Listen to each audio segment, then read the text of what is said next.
Alors, imaginez un peu le scénario. On doit se défendre d'une rumeur et on finit par raconter une histoire qui est en fait bien pire. C'est exactement le paradoxe au cœur de l'affaire Thaïs d'Escuffon. C'est une saga qui nous vient tout droit d'un coin assez, disons, controversé d'Internet. Allez, on décortique ça ensemble. Comment une figure de l'extrême droite identitaire, quelqu'un qui prône la séparation, peut se retrouver accusé d'avoir une relation avec une personne d'origine africaine? C'est vraiment la rumeur qui a secoué toute sa communauté et qui est au centre de cette histoire. Et cette question, posée par un commentateur en ligne, elle résume tout.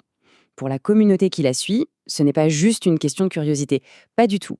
C'est une véritable accusation d'hypocrisie fondamentale. Alors, qui est au centre de cette tempête? C'est Thaïs d'Escuffon, une figure bien connue du mouvement identitaire français. Et la rumeur, c'est ça. Elle aurait eu une relation avec une personne noire. Pour ses partisans, ce n'est pas une simple anecdote. C'est carrément une tentative de cancel culture, mais qui viendrait de leur propre camp. Ce qui est vraiment intéressant ici, c'est de voir la mécanique de cette controverse. Tout part de vieux tweets qui sont déterrés, où elle déclare son amour à quelqu'un. Pour son public, qui l'entend critiquer le métissage à longueur de temps, le choc est total. C'est perçu comme une trahison, pure et simple.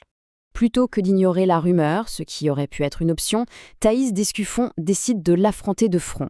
Elle s'explique pendant un live, une sorte de confession publique, que la source se décrit comme étant complètement surréaliste. Bon, sa défense commence de manière très simple, très directe. Un démenti catégorique. C'est une affirmation claire, nette. Mais c'est tout ce qui vient après qui va transformer cette histoire en quelque chose de bien plus complexe et, au final, de beaucoup plus révélateur. Pour se justifier, elle ne se contente pas de nier, non. Elle se lance dans le récit de ce qu'elle présente comme une anecdote amusante de son adolescence, une histoire qui est censée donner le contexte de ces fameux tweets.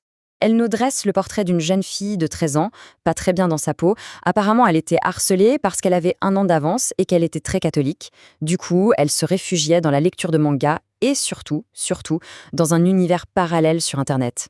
Ce jeu, au cœur de l'histoire, il s'appelle Movie Star Planet. Il faut s'imaginer une sorte de réseau social pour ados, où on se crée un avatar, on discute, on s'invente une vie.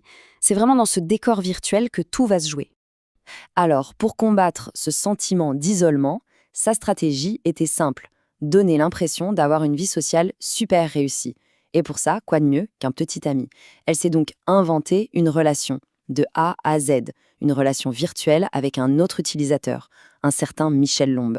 Et c'est là, précisément, que le récit prend une autre tournure. Son mensonge d'adolescente, qui était conçu pour le monde virtuel et pour son cercle d'amis au lycée, est sur le point d'entrer en collision avec la réalité. Et d'une manière totalement inattendue. Pour que son histoire soit crédible, elle tweete publiquement « Je t'aime » en mentionnant le compte de ce fameux Michel Lombe. Sauf que cette fois, il répond. Et dans sa réponse, il y a une photo. Une photo qui va absolument tout changer. Et voilà, c'est la phrase qui fait tout basculer. Selon ses propres mots, la découverte que son petit ami virtuel était noir n'a pas été une simple surprise. Non, c'était un traumatisme. C'est le véritable tournant de son récit. La conséquence de ce soi-disant traumatisme a été immédiate et sans appel.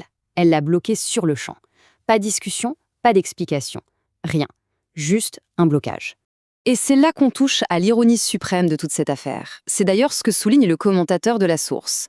En voulant se défendre d'une accusation, elle a fini par raconter une histoire qui est, en réalité, bien plus accablante. Regardons les deux versions côte à côte. D'un côté, on a la rumeur, elle aurait fréquenté un homme noir. De l'autre, sa propre version, la simple vue d'une photo d'un homme noir l'a traumatisée au point de couper tout contact. Sa défense est en fait beaucoup plus radicale que l'accusation de départ. Et c'est là tout le paradoxe. En cherchant à prouver qu'elle n'était pas une hypocrite, elle a fourni ce qui ressemble à la preuve la plus flagrante de son idéologie. Son histoire est devenue une confirmation bien plus puissante que la rumeur elle-même. Ce cas soulève une question assez fascinante sur notre époque. À l'heure où tout le monde gère son image en ligne, à quel moment une défense, même bien intentionnée, se transforme-t-elle en un aveu involontaire? C'est un peu la réflexion que nous laisse cette étrange saga d'Internet,